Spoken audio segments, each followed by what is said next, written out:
무함마드는 종교, 정치 집단을 이렇게 거느렸습니다. 자, 메디나에서 정치 집단, 군사 집단을 만들었습니다. 공동체를 형성해서 메디나에 있다가 메카에 와가지고 다른 사람들을 다 물리치고 메카와 메디나를 점령한 후에 정치와 군사, 종교 공동체를 만든 후에 이제 죽었습니다. 그리고 후계자를 정하지 않았어요. 그럼 후계자가 누가 될 거냐? 바로 그 동료가 다스리게 됩니다. 그 동료를 이제 칼리파입니다. 처음에는 아부바크르가 동료, 이제 칼리파가 되었고요. 그 다음에 우마르, 우스만, 알리까지 이렇게 내려오게 된 건데요. 알리는 무함마드의 혈통이잖아요. 그러니까 혈통이 무시되지는 않았어요. 비록 능력주의이긴 하지만 알리라는 사람을 무시할 수는 없습니다.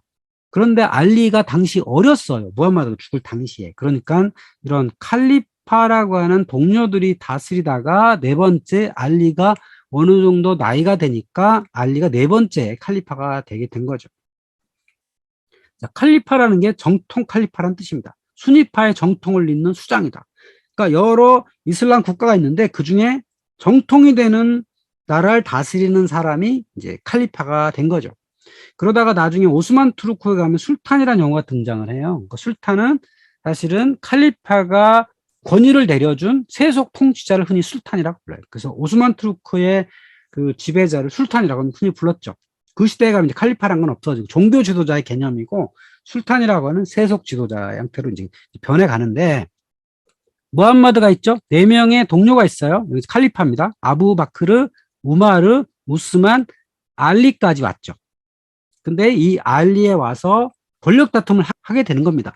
우스만이란 사람을 따르는 하나의 일파가 있고 알리는 혈통이 중요한 사람이니까 혈통이 얼마나 대단한데 그걸 따라야 된다라고 하는 두 파로 갈려서 싸우는 과정에서 능력주의를 해야 된다는 사람들이 이 알리를 살해하게 됩니다. 그래서 알리의 아들 하산과 후세인도 다 살해가 되죠. 이 사람들이 살해하는 바람에 등장한 게 이제 시아파가 된 거고, 시아파는 어떤 중요한 그 축제에 그 아슈라라고 하는 명절에 후세인의 고통을 기념하는 표의 명절을 지킵니다. 이렇게 뭐 채찍으로 그 고통을 받아요. 이게 그러니까 여기 쇠가 달린 채찍으로 자기 등을 때리는 겁니다. 이렇게 피가 나는 겁니다. 이게 이제 후세인이 그렇게 고통받게 죽었다라는 걸 기념하는 중요한 종교 행사가 되는 거죠. 이 우스만을 따르는 사람들의 한 파가 나온 거고 알리를 따르는 한 파가 나온 게 이렇게 이제 수니파, 시아파가 결정이 되는데 사실은 시아파는 당시에 아주 그 핍박을 받아가지고 아주 극히 일부 사람만 남아 있고 나머지는 다 수니파가 자리를 잡게 됩니다. 그 수니파의 그 가문이었던 우마이야 가문이 여기 다마스커스의 수도를 잡고 이렇게 넓은 지역을 점령을 하게 됩니다. 무함마드 시대에는 아랍 지방을 차지했고요. 632년부터 661년까지 정통 칼리파 시대에 이렇게 노란색까지 북아프리카 일부까지 점령을 했고, 그 다음에 우마이야 칼리파 시절에는 여기 북아프리카까지 이제 차지하고요. 여기 사마르칸트, 부하라까지도 갖게 됐고요. 이 과정에서 사산왕조 페르시아를 점령을 하게 되고 그 동로마 제국과 싸워가지고 시리아 지역을 차지하게 됩니다. 이 우마이야라고 하는 가문이 칼리파 다음에 권력을 차지해서 이 사람들이 메카에 있던 것을 다마스커스로 수도로 옮겨요. 그래서 여기에 왕조를 설립합니다. 그게 우마이야 칼리프궁입니다. 우마이야 칼리프가 세웠던 우마이야드 모스크인데요. 이건 이제 복원한 건데 요 당시에 그러니까 7세기에 이런 모스크를 세워가지고 여기서 나라를 다스렸다는 얘기죠.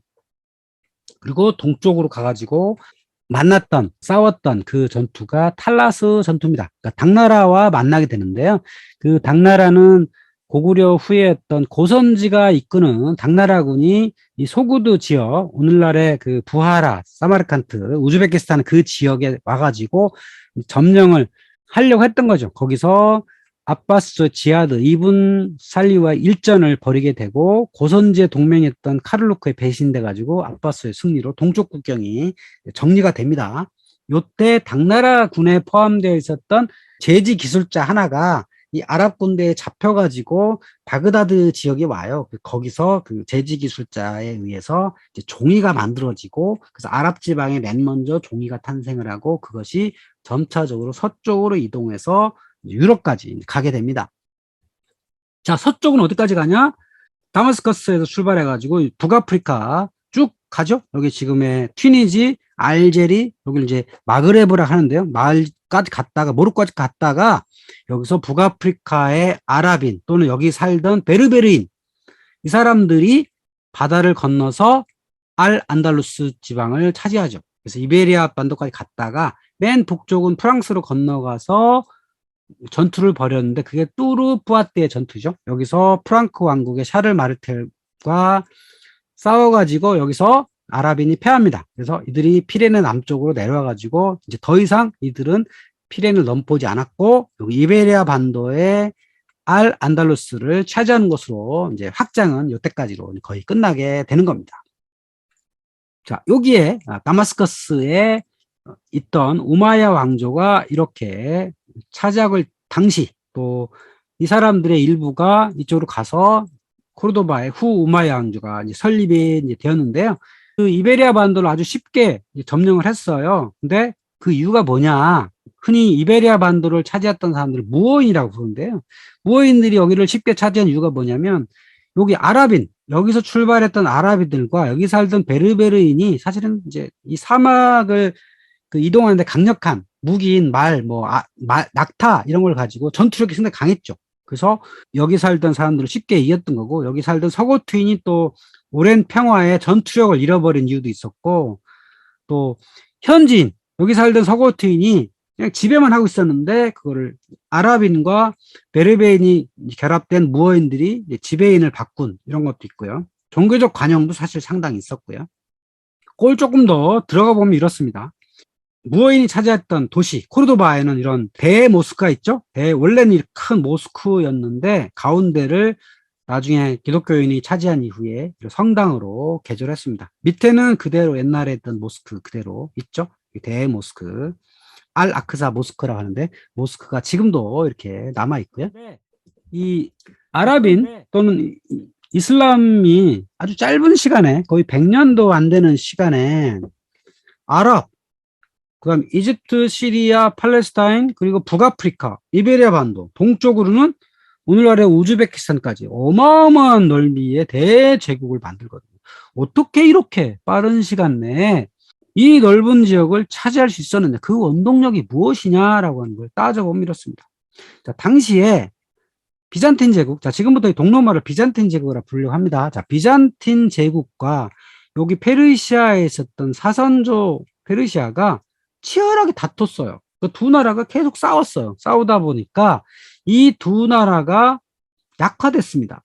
그리고 이 비잔틴 제국이요, 여기 시리아나 이집트 지역에 있는 사람들을 이단이라고 핍박을 했어요. 콥트교인이잖아요. 단성론파. 이 사람들이 로마 제국 교회를 따르지 않는 겁니다. 삼위일체를 따르지 않다 보니까 계속 강압 통치를 하게 되고, 이단이라고 욕하게 되고, 또 세금을 많이 뜯어가고, 이런 사이에 민심이 이반이 됐고요. 페르시아도 마찬가지고. 그런 사이에 아랍 지방에 살던 유목민, 이 사람들은 늘 약탈하고 싸우는 게 생활 습관이에요. 이 사람들이 종교적인 힘으로 다 뭉쳐가지고 전투를 벌이니까 비잔틴 제국과 페르시아를 쉽게 이길 수 있었던 거죠. 특히 이 사막 지방에서의 전투력은 아주 강력했던 겁니다. 그리고 이슬람 문명이 다양성을 흡수하는 특유의 융화력이 있어요. 이슬람 사람들은요, 이단이라고 무시하지 않습니다. 어떤 생각이 좀 다르다고 하더라도 그것을 어떤 그 생각이나 어떤 그 교리가 다르다고 이단이라고 배척하지 않습니다. 다 포용을 하는 게 이슬람 문명의 특징이죠. 그리고 이 지역에서는요, 이슬람이 차지하면, 그냥 개종하면, 여기 살던 사람들이 이슬람으로 개종하면 그냥 지배층이 될 수 있어요. 비아랍인들이 개종을 하면 이슬람의 일원이 되기 때문에 쉽게 개종을 했다는 거죠. 그러지 않아도 비잔틴 제국이 핍박이 많았는데 이슬람이 와서 개종을 하라니까 쉽게 개종을 했다는 겁니다. 그래서 정리해보면 이렇습니다. 신흥 종교가 갖는 돌파력, 그리고 아랍 민족의 정복력이 합쳐진 결과다. 거기다가 이 지역의 적국들이 약해졌다는 거죠. 그 시점에 딱 아랍 군대가 가니까 100년 안에 이렇게 넓은 지역을 차지할 수 있었던 거죠. 특히 이슬람은 관용의 제국이라는 겁니다. 자, 오늘날의 이슬람 지역을 보면 관용 제국이 아닌 것처럼 보이잖아요. 종교 간에 싸우고 종파가 싸우고 막 그러잖아요. 이거는 19세기 이후의 얘기고요. 사실 19세기 이전까지는 이슬람 제국 안에 사는 사람들은 두 가지로 나눴어요. 이슬람으로 개종하든지 개종하지 않고 살든지 그거를 선택에 맡겼습니다. 물론 개종을 하면 지배층이 될 수 있잖아요. 아랍인이 아니어도 같은 이슬람입니다. 물론 아랍인이 상당히 뭐 귀족 같은 개념이고 비아랍인들은 약간 이등 시민 같은 개념이 들긴 하지만 뭐 그래도 비개종인에 비해서 괜찮은 자리 갈 수 있었어요. 그렇게 해서 개종을 쉽게 했고요. 또 개종하지 않아도 핍박하지 않았습니다. 특히 유대인과 기독교인은 딘미 또는 아을 알 딘미라 그래서 계약의 백성이다. 그래가지고 이들에 대해서는 강제 개종을 시키지 않았습니다. 무슬림 국가이들은 허용되고 보호받았습니다. 왜? 이들이 개종을 안 하면 세금을 냅니다. 인두세 10%를 냅니다. 그리고 이들은 병역이 면제되었습니다. 그러면 무슬림들은 어떻죠? 개종한 무슬림들은 세금이 면제가 됩니다. 2.5%의 지지야, 기부만 하면 세금이 없습니다. 단지 병역 의무만 있게 됩니다. 근데 개종을 안 하면 10%의 인두세를 내는 거죠. 그러니까 내 종교를 지키고 싶으면 세금만 잘 내면 아무런 문제가 없다고 하는 거죠. 그래서 19세기 이전에를 비교해 보면 기독교랑 상대적으로 관용이 있었다는 겁니다. 종교 공동체가 보장이 되었습니다. 종교, 경제, 문화, 지적 활동의 자유가 부여되었다고 하는 겁니다.